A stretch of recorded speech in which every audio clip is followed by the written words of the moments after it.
ጥያቄ አለ። ጥያቄ ከጥያቄ በፊት ግን እዚህ ባልከው ነገር ላይ አንድ ጉዳይ አለኝ። አሁን ያልከው ፈጣሪ ልጁን የላከው ከኃጢአታችን ሊጠብቀን ኃጢአታችንን ሊተውልን ነው ያልከው። እሺ ኃጢአት የሚተው ከሆነ በሱ እዛው ቁጭ ብሎ ሰማይ ላይ ልጁን ሳይልክ ሳያስገድል ሳያስገርፍ ኃጢአት መተው አይችልም? ኦኬ መልካም። የእኛን አረዳድ በደንብ ሜይ ቢ በዚህ ጉዳይ ላይ ምላሽ ሰምተሽ ታውቂያለሽ? ክርስቶስ ለምን እንደሞተ ምናምን ምናምን ነገር የሰማሁት ቢኖር ኃጢአትን ሊያስወግድ ኃጢአታችንን ሊያጥብልን ነው የሚባለው። ይሄን ነው የሰማሁት። ያ በዚህ ላይ ጥሩ አስተምረዋለን። እኛ ምን አለ መሰለሽ እግዚአብሔር ማሪ ይቅር ባይ እንደመሆኑ መጠን ፈራጅ ዳኛ ነው ብለን እናምናለን። ሁለቱንም ነው ብለን ነው የምናምነው እኛ። ያ ሁለቱንም ፈራጅም ነው ቀጪም ነው ይቅር ባይም ነው ብለን ነው የምናምነው። አንዱን ያልጣሰ ማለት ነው። ስለዚህ ገና ዘፍጥረት ምዕራፍ 2 ላይ ሲጀምረኛ ምን አለ መሰለሽ እግዚአብሔር አስቀድሞ ዘፍጥረት 1 ላይ ከቁጥር 27 እስከ 28 እግዚአብሔር አዳምና ሔዋንን ፈጠራቸው። ፈጠረና ዝም ብሎ ፍጡር እንደ እንስሳ አይደለም የፈጠረ ብለን እናምናለን። ክፍሉም እንደሚናገረው ገዢ አደረጋቸው። በእንስሳት ላይ በፍጡራን ላይ ገዢ አደረጋቸው። ገዢ ማለት በቃ ልክ እግዚአብሔር የባህሪ ገዢ ነው ፈጣሪ። እኛንም በተመሳሳይ እሱ ገዢ እንደሆነው እኛን ገዢ አድርጎ የፈጠረን እሱ በባህሪው ነው የሚገዛው። ለእኛ ግን በጸጋ እንድንገዛ ሰጠን። ታዲያ ሁሉንም እንድንገዛ ከሰጠን እኛ ደግሞ ለእሱ መገዛት አለብን አይደለ? ሁሉም ገዢ ከሆነ በምንድን ነው እሱ እኛ ደግሞ የእሱ የበታች መሆናችን የሚታወቀው? አይታወቅም። ስለዚህ አንድ ህግ ሰጠን በገነት ውስጥ ሁሉም ብሉ፣ ሁሉም ግዙ፣ አንዲት ዛፍ ግን እችን እንዳበሉ፣ እቺ በእኔና በእናንተ መካከል ድንበር ነች። ዘፍጥረት ምዕራፍ 2 ላይ ከቁጥር 14 ጀምሯል። እቺን ከበላችሁ ትሞታላችሁ፣ እቺን ካለካችሁ በሰላም ትኖራላችሁ ነው። እቺ የፍቅር ድልድይ እንላታለን፣ ወይም ደግሞ የፍቅር ህግ እንላታለን። በእኛና በእግዚአብሔር መካከል ያለን ሁሉንም ገዢ ሆነን እኛ ግን ለእግዚአብሔር ተገዢ መሆናችን የሚታወቀው አዳም የሚታወቀው ያችን ህግ በመጠበቅ ነው። አንዲት ህግ ብቻ ነች መጠበቅ ያለበት።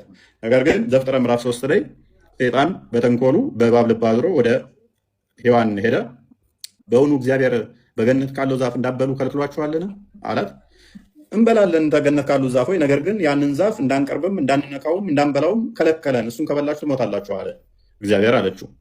እግዚአብሔር ዋሽቶ ነው፣ ብትበሉ እንደሱ እንደምትሆኑ አውቆ ነው፣ ቀንቶባችሁ ነው አይነት ዛፍ ነገራት። ሔዋን ከዛ ዛፉን ስታይ ጓጓች፣ የሰይጣን ድምፅ ሰማችን ነው። ስለዚህ ወስዳ በላች፣ ባሏንም አበላችሁ። በዚህ ምክንያት ምን መጣባት? ሎንግ ስቶሪ ሾርት ፍርድ መጣብን። በሉ። የማንን ቃል ጣሱ? አሁን የእግዚአብሔርን ቃል ጣሱ፣ የሰይጣንን ቃል ሰሙ። የግዴታ እግዚአብሔር እነሱ እንዲሞቱ ማድረግ አለበት። ለምን? ከበላችሁ ትሞታላችሁ ስላላቸው። ካልሞቱ እንደ እግዚአብሔር ሆነው ዘላለማዊ ሆነው የሚቀጥሉ ከሆነ ሰይጣን እውነቱን ነው የተናገረው ያስብላል። እግዚአብሔር ማይቀጣቸው እንዲሞቱ ማድረግ ከሆነ ሰው ሊማይሞት ከሆነ ዘላለም ሆኖ የሚቀጥል ከሆነ ሰይጣን አልዋሸም፣ ትክክል ነው። እግዚአብሔር ግን ዋሽቷል። ትሞታላችሁ ብሎ ተበላችሁ ትሞታላችሁ ብሎ ማይሞት ሆነዋል የሚል ስለሚያመጣ እግዚአብሔር እውነተኛ ፈራጅ ስለሆነ ቃሉ ትክክል ስለሆነ ፍርድ መጣባቸው። እነሱ የሚሞቱ በመሆናቸው ምን ሆነ? ሰይጣን ውሸተኛ ሆነ ማለት ነው። ተበላችሁ እንደ እግዚአብሔር ዘላለማዊ ትሆናላችሁ፣ አምላክ ትሆናላችሁ ያለው የሰይጣን ንግግር ውሸት ሆነ። ስለዚህ እግዚአብሔር ሞትን በአዳም ላይ ያመጣ። አዳም ደግሞ የሚወልደው እንደሱ ድሃዎች የተራቆቱ ሞትን ሼር የሚያደርጉ ሆኑ ማለት ነው። ነገር ግን እኛ ምን እናምናለን? ሃኒ እግዚአብሔር ፈራጅ ነው፣ ፍርዱን አሳይቷል። ቃሉ ትክክል ነው፣ ማይታበይ ነው። እንዲህ የሚሞቱ አስረግጦ አሳይቷል፣ ፈርዶ አሳይቷል። ሰይጣን ውሸተኛ መሆኑን አሳይቷል። ዮሐንስ ወንጌል ምዕራፍ 8 ቁጥር 44 ላይ ዲያብሎስ ሐሰተኛ ሐሰት አባት ሐሰት ሲናገር ከራሱ ይናገራል ይላል። እግዚአብሔር እውነተኛ ነው፣ ቅዱስ ነው። ስለዚህ ፍርዱን አሳየን። ግን እግዚአብሔር ደግሞ እኛ ምን እናምናለን? ሃኒ ዳኛ ብቻ ነው ብለን አናምንም። ይቅር ባይም ፈራጅ ብቻ ነው ብለን አናምንም። መሐሪም ነው ብለን እናምናለን። ከፈረደባቸው ሞት ካመጣባቸው በኋላ እነሱ እግዚአብሔርን መሆን ነው የፈለጉት፣ ወደ እሱ መሄድ ነው የፈለጉት፣ አልቻሉም። እርሱ ግን በስጋ ወደ እነሱ መምጣት ይችላል። አንቺ ብድግ ብለሽ አሁን ላጥ ብለሽ ቤተመንግስት አብይ ጋር እንኳን መግባት አትችይም። እሱም ሰው ሆኖ አንቺም ሰው ሆነሽ ቤተመንግስት እንኳን መግባት አትችይም። ለምን? ዘበኛው ቀንድሽን ነው የሚልሽ። አብይ ግን ከፈለገ ወደ አንቺ ብድግ ብሎ መምጣትና መግባት ይችላል። ሰው የናፈቀው እግዚአብሔርን መሆን ነበረ። እንደ እግዚአብሔር ዘላለማዊ መሆንን ነው አዳም የናፈቀው የሴጣንን ንግግር ሰምቶ። ስለዚህ እንደማይችል እሱን ካሳየው በኋላ እርሱ ግን በስጋ ተገለጠና ሞቱን በሞቱ ሻረ። ሴጣን ሞት አመጣበት። ዕብራውያን ምዕራፍ 2 ላይ ቁጥር 14 እና 15 እንደሚናገረው ወንድሞች በስጋና በደም እንደሚካፈሉ እሱ በደምና በስጋ ተካፈለ። ይኸውም በሞት ላይ ስልጣን ያለውን ይኸውም ዲያብሎስ ነው፣ በሞት እንዲሽር ይለዋል። ስለዚህ ሞት የተፈረደብንን በሞት ያንን ፍርዱን ካሳ ያስፈልጋል። ሁሉም የሰው ልጅ ደግሞ ዕዳ ኖረበት። ምን አይነት ዕዳ? ሞት የሚባለው። ያንን ሞት አራግፎ ዘላለማዊ መሆን የሚችል ጠፋ። ከዛ በኋላስ ራሱ ቃል ወልድ ማለት ነው በስጋ ተገለጠና የእኛም ሞት ሞተና ዘላለማዊነትን ሰጠ። ምን? እሱን ስታምኚ አሁን ልክ ስትሞቺ ሞተሽ አፈር ሆነሽ እንደ ቅጠል በስብሰሽ አትቀሪም። ስለዚህ ዋና ዋስትናሽ ምንድነው? ክርስቶስን ማመንሽ። ዛሬ ምሰሪው ነገ ምሰሪው ኃጢአት ሳይሆን ሞተሽ አፈር ሆነሽ ወይም በስብሰሽ ምቀሪው አይደለሽም። ትንሣኤ ያለሽ። ትንሣኤሽ ደግሞ ስትነሺ በእርሱ በማመንሽ ትነሻለሽ፣ ዘላለማዊ ሕይወትን ይሰጥሻል ማለት ነው። የሚያምንብኝ ቢሞት እንኳን ለዘላለም ይኖራል አለ። ይነሳል። ሞቶ እንደማይቀር በስብሶ እንደማይቀር ሞቶ ተነስቶ የሚያምንብኝ ለዘላለም ይኖራል ብሎ ማህተም ሰጠ። ሞቱን በሞቱ ሻረው፣ ዘላለማዊነትን ሰጠ። ስለዚህ ክርስቶስ መሞት ያስፈለገው ካሳውን አንድ ለመካስ አንድ ቤዛ ለመሆን አንደኛ እዛ ሆኖ አይምርም ወይ ላልሽው ለመካስ ካሳ መካስ ስላለበት ቀላል ኤግዛምፕል ኮምፔር አድርጌ ልስጥሽ። እዛ ጋር መጀመሪያ ያጠፋችው ሔዋን ነበረች። ሔዋን ድንግል ነበረች።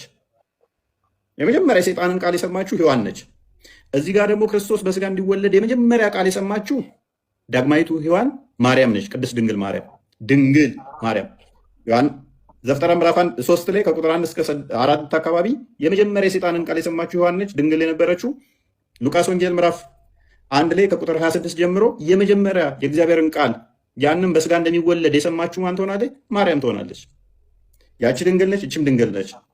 ያችኛው የሰይጣንን ቃል ሰማች ሔዋን፣ እችኛይቱ ደግሞ ማንን ሰማች? የእግዚአብሔርን ቃል ከገብርኤል ትሰማለች።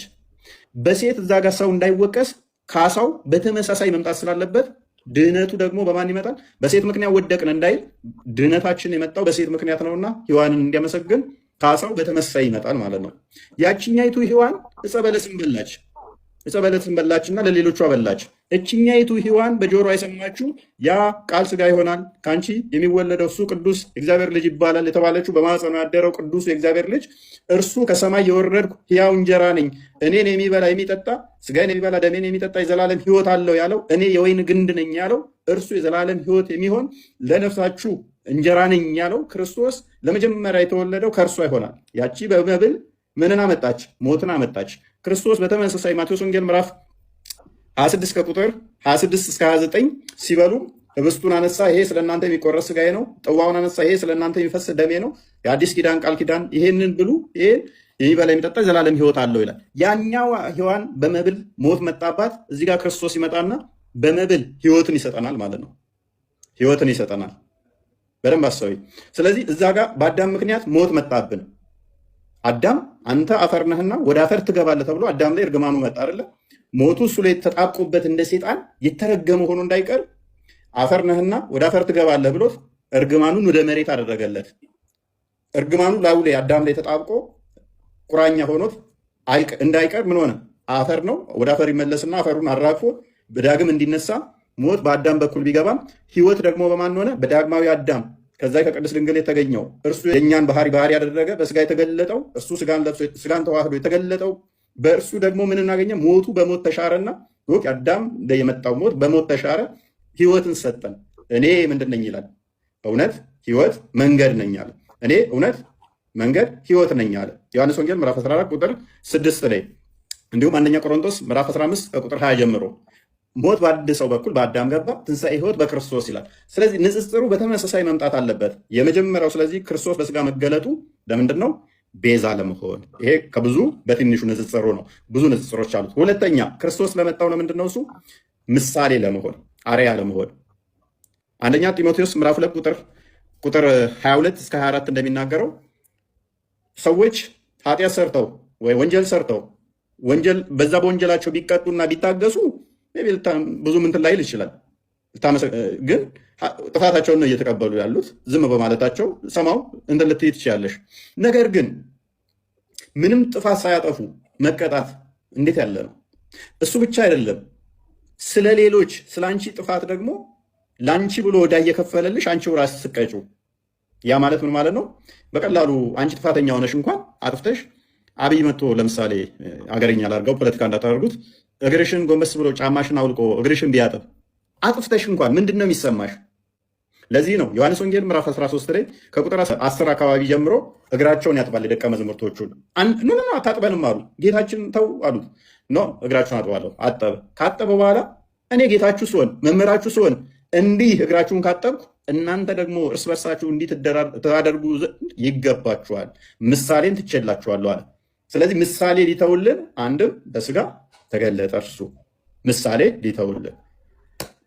ሌላ የነቢያት ትንቢቶች አሉ። ሞተን እንቀራለን እንደዚህ እንቀራለን የሚሉ ፍራቻ ነበረባቸው፣ የሞት ፍራቻ ነበረባቸው። ያንን ሊያስወግድም አካላዊ ቃል በስጋ ተገለጠ። ኢየሱስ ለአብ ምኑ ነው? የባህሪ ልጁ ነው። ልጅ ሲባል የወለደው ልጅ ወይስ እንዳልከው ቃሉ ነው? ቃሉ። እሺ ቃሉ ከሆነ ቃሉን ይዘ በቃል ከምታምን ቃሉን ያመጣው በአባት ቢታመን አይሻልም? አባትን በአባት ቢያምኑ አናምንም መቻል። በአባቱም እኮ እናምናለን። ነገር ግን አባቱ ቃል የለውም ብለን አናምንም። ቃል አለው። አንቺ በአላህ ታምኛለሽ አይደል? አላህ ደግሞ ቃል አለው አይደለ? አዎ። ታዲያ አላህ ያለውን ቃል ሰምቼ አላህን ነው እንጂ የማምንበት አላህ ባለው ቃል ወደ ላከኝ መንገድ መሄድ እሱን አልሐምዱሊላህ አባቱን ነው እንጂ ማምነው ቃሉን የላከልኝን እንጂ ማምነው በቃሉ አይደለም። ቃሉን አይደለም እንዲያርግልኝ ያናርግልኝ የምለው። ቃሉ ምንድን ነው? እሱ ያላህ ቃል ፍጡር ነው ወይንስ ፈጣሪ? ያላህ ቃል ፍጡር ሊባል አይችልም። ለምን ቢባል ቃል ነው፣ የፈጣሪ ቃል ነው፣ የሰው ቃል አይደለም። ፍጡር እንዳይባል ያላህ ቃል ስለሆነ ፍጡርም ምንም ልንለው አንችልም። ያላህ ቃል ብቻ ነው የምንለው። ቃሉን ግን ወስደን እንጠቀምበታለን። በቃሉ ግን በቃሉ አናምንም። በቃሉ ካላመንሽ ታዲያ ምንድን ነው እያልሽ? በፈጣሪ ነው የማምነው። ቃሉ ያንን ቃል ወስዳለሁ፣ እሰማለሁ። ግን ያን ቃል አድነኝ፣ ያን ቃል እንዲያርግልኝ ብዬ አይደለም ቃሉን የምለው። ቃሉን የምለው ወደ ፈጣሪ ወደ አባት ቃሉ ወደ ላከልኝ አባት ነው። የሆነ ነገር በሆነም ዱዓዬንም ምንንም የማደርገው ቃሉ ወደ ላከልኝ። ገባ? እሺ ቃሉ ፍጡር አይደለም አይደለ? አይደለም። ፍጡር ካልሆነ ምንድን ነው እሱ? ያላ ቃል ነው የሚባለው፣ የፈጣሪ ቃል። ኦኬ ምንድን ነው እሱ? ፍጡር አይደለም ማለት ነው። ፍጡር አይደለም። ሰው የፈጠረው ፍጡር ማለት ሰው የፈጠረው ነገር ነው። ግን ይሄ ቃል ነው። ቃል ብቻ ነው የሚባለው። የመንፈስ ነው። ይፈጥራል ወይ? መንፈስ ነው ይፈጥራል። እሺ አይፈጥርም፣ አይፈጠርም። ቃል ነው። አይፈጥርም፣ አይፈጠርም። ስለዚህ አላህ በቃሉ ምንም የፈጠረው ነገር የለም ማለት ነው። ነገርን መፍጠር ቃሉን የላከልን ቃሉን ወይም ደግሞ ያወረደልን የሆነ ነገር ከዛ ቃል እንድንማር ነው እንጂ በቃሉ ቃሉን ይዘን ቃሉን አድነን ብለን ቃሉን እንድለምን አይደለም። የቃሉን ፎቶ ወይም ደግሞ አስቀምጬ ቃሉን እንድለምን አይደለም። በቃሉ እንድጠቀም ነው። ቃሉ ምንድን ነው እሱ ስልሽ እኮ አሁን ፍጡር አይደለም አልሽኝ። አይደል ነው ምን ውስጥ እንዳለሽ አልገባህም መሰለኝ። አሁን ያንተ ነገር አንተ የፈጠርከው ነገር ከሆነ በእጅ ፍጡር እለዋለሁ። ግን ይሄ የፈጣሪ ቃል መጽሐፍ ቅዱስ በእናንተ ምንድን ነው? ፍጡር ነው? መጽሐፍ ቅዱስ ምን ነው? የእኛና እናንተ አረዳድ ይለያያል። እኛ እንደናንተ እንረዳ። ያስረዳል። ኦኬ አሁን ቁርአኑ ፍጡር አይደለም ብላችሁ ነው የምታምኑት? ያለ ቃል ነው ብላችሁ የምታምኑት አይደለ? አካላዊ ቃል ማለት ነው። ቂያማ ቀን በሰው ሆኖ እንደሚመጣ ታውቂያለሽ? ቁርአን ነው ሰው ሆኖ የሚመጣው? ይሄን አልሰማሁም እስካሁን፣ እዛ አልደረስኩም። እሺ ሰው ሆኖ ይመጣል። ያለ ቃል ራሱ ሰው ሆኖ ይመጣል። እሺ ሰው ሆኖ መጣ ነው ሆኖ ምንድን ነው መጽሐፍ ቅዱስ? እኛ እንደናንተ እናምንም። እኛ ይልሻው አካላዊ ቃል የአብ የባህሪ ቃሉ ክርስቶስ ነው ብለን ነው የምናምነው። አካላዊ ቃል ወልድ ብቻ ክርስቶስ ብቻ ነው ብለን ነው የምናምነው። ስለዚህ እናንተ ቁርአን ብላችሁ ታምናላችሁ ያለን ቃል፣ እኛ ደግሞ ክርስቶስ ነው ብለን እናምናለን። አንዴ ክፈትላት።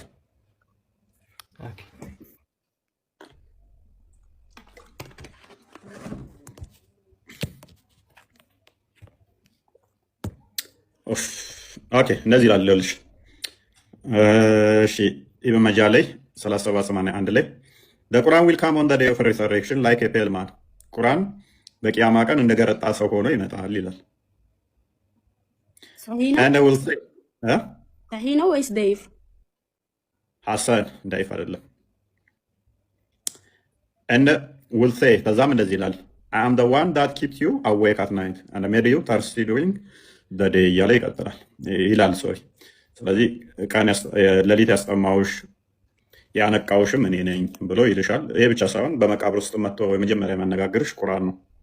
ስለዚህ መነጋገር የሚችል ፐርሰን ሆኖ ይመጣል ቁርአን ራሱ። ያ ያለ ቃል ያልሹ ዝም ብሎ ነገር ነው ያልሹ። ማውራት የሚችል ማወቅ የሚችል መረዳት የሚችል ነው፣ ፍጡር አይደለም ብለሻል። እሺ ይሄንን አስረዳህኝ። ግን የፈጣሪ ቃል ያልከው ኢየሱስ የፈጣሪ ቃል ከሆነ ልክ እንደ እኛ ቁርአን ማለት ነው። ቃል ቃል ነው። በቃሉ ቃሉን ይዤ ከማምን ቃሉን የላከልኝ አባት ጋር ሂጄ በሱ ባምንስ?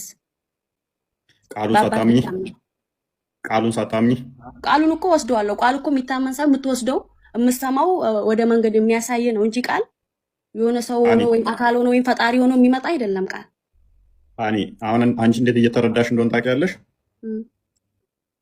የፈጣሪን ቃል እንደ ሰው ቃል እየተረዳሽ ነው። እንደ ሰው እኔ አሁን ለምሳሌ እንደ እንዲያድርግ ይብልሽ፣ ከዛ ትሰሚኛለሽ፣ ያንን መልእክቱን ትወስጂያለሽ፣ ታደርጊዋለሽ አይደለም? አዎ አየሽ፣ እንደዛ እየተረዳሽ ነው። የፈጣሪ ቃል ደግሞ እንደዛ ቃሉ ራሱ መፍጠር የሚችል ነው እያልኩሽ ነው። ቃሉ ራሱ ፐርሰን ነው እያልኩሽ ነው። እኔ ደግሞ ቃሉ ራሱ በደንብ አስተውይ። አንቺ እየወሰድሽው ያለሽው ቃሉን እንደ ድምፀት ብቻ እየወሰድሽ ነው፣ ወይንም ደግሞ እንደ ሰውኛ እንደዛ እየወሰድሽ ነው። ያ ቃሉ ራሱ የሚፈጠር የሚያደርግ ነው፣ ፐርሰን ነው እያልኩሽ ነው። እኔ ማለት የሚችል ነው ቃሉ ራሱ። አንቺ እንዴ ቃሉን የፈጠረው ማነው? እንደዛ ቃሉማ ከተፈጠረ እኮ ፈጣሪ ዲዳ ነበር እያልሽ ነው። ፈጣሪሽ ለምሳሌ አላህ ቃሉን ከመፍጠሩ በፊት ዲዳ ነበር እያልሽ ነው። ቃሉ ፍጡር አይደለም። በደንብ አስተውይ፣ አካላዊ ነው። እዛ ጋር በደንብ ግልጽ እንዲሆንልሽ የፈጣሪ ቃል እንደኛ አይደለም ያልኩሽ ለዛ ነው። የኛ ስንፈጠር ፈጣሪ ፈጠረልን ቃል ነው። የፈጣሪ ቃል ግን እንደኛ ድምፀት አይደለም፣ ከጊዜ በኋላ ይመጣ አይደለም። አንቺ ለምን ቃሉን ፈጣሪ ቃሉን ካላወረደልህ ወይም ቃሉን ካላከልህ ፈጣሪ መኖሩን ፈጣሪን እንዴት እንድትሰግድለት ፈጣሪን እንዴት እንደምታመሰግን በምን መንገድ ነው መታቁ? ቃል መኖር አለ እሱ ያልሽ እኛን አሁን ፈጣሪ እኛን ነቢያቶችን ያናገረበት ምናምን ወደ ፈጣሪ እንድንሄድ የተመራንበት እሱ ቃሉ አካላዊ ቃል አይደለም። ቦርፎሪኮን ይባላል። በአካል ያለ ሳይሆን ልክ የኔ ድምፅ አሁን በአየር ላይ ያለው አይደለ የሚበተን ነው። ስለዚህ እግዚአብሔር ነቢያቶችን ያናገረበት ቃል ቦርፎሪኮን ይባላል። መላእክቶችን ያናገረበት ደግሞ አትሪኮን ይባላል። ስለዚህ እሱን እንድንገዛው የተናገረበት መልእክት ያስተላለፈበት እሱ ቦርፎሪኮን ይባላል ቃሉ። ይሄንኛው ግን ሎጎስ አካላዊ ቃል ነው ስንል ይሄንኛው ከእነኛ አካላዊ ካልሆኑት ይለያል። እነኛ አካላዊያን ናቸው። የኔና አንቺ ቃል በአየር ላይ የሚፈስ መልእክት የሚያደርስ ነው። እግዚአብሔር ደግሞ ነቢያቶችን ያናገረበት አካላዊ ያልሆነ መልእክት ያስተላለፈበት ለነቢያቶቹ ኮሚኒኬት ያደረገበት እሱ ቦርፎሪኮን ይባላል። ከዚህኛው ከክርስቶስ የአብ ቃል ነው ከምንለው እሱ አካላዊ ነው። ያኛው ቦርፎሪኮን ግን አካላዊ አይደለም። በአካል ያለ ሳይሆን በደመና የሚበተን ነው።